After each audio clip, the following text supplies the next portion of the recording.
হ্যাঁ, আগ্রহ দেখাচ্ছ কেন? এটা হচ্ছে আমরা বাড়িটা বন্ধক দিলাম না, বন্ধক রাখলাম না, ওইটা হচ্ছে বা দু মেম্বার আমি বলে রাখছি, কোনো চিন্তা নেই, তুমি জাস্ট ব্যাংক থেকে টাকাটা তুলবা, টাকাটা তুলে তাকে দিয়ে দিবা, শেষ। কিসের আর এত চিন্তা? ও আবার তোমার একটা কথা বলি, ডাইরেক্ট আমাকে ফোন দাও, ফোন দিয়ে বলো যে নানু বাড়ি থেকে যেন ডাইরেক্ট আমাদের বাড়িতে চলে যায়, ঠিক আছে? আগের মাথায় কখন কি বলছি, আমাদের সম্পদের কি অভাব আছে নাকি? তার সম্পদ দিয়ে আমরা কি করবো? নানু বাড়ির সম্পদ তো আমাদের দরকার নাই, যেখানে তুমি রাখতেছো না সেখানে আমি কি করবো?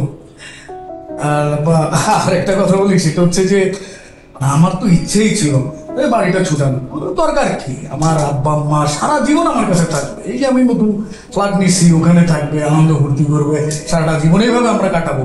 মাঝে মাঝে মন চাইলে হয়তো আমরা গ্রামের বাড়ি চাইলেও যেতে পারি, তাই না? তো তোমার বৌমা আমাকে বললো যে দেখো এটা তো ঠিক করতেছো না, বাড়িটা ছুটে তো হবে, কেন তোমার বেড়ে ওঠা, তোমার জন্ম, বাবা মার স্মৃতি আছে। আমি তো হিসাব করে দেখলাম উল্টো দারুণ বলছে।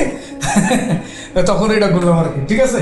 বা শুনো, তোমাকে যে এখন আমি চেকটা দিলাম, তুমি এখন এবার দৌড় দিও না, খবরদার। তুমি আরো 2টা দিন থাকো, আরাম করো, রেস্ট করো, তারপর তুমি যাবে, ওকে?